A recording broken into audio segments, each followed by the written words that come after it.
படிஞ்சிட்டேன்.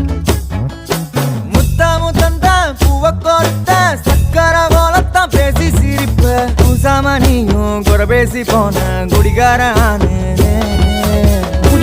ஆகி போய் மச்சி நீ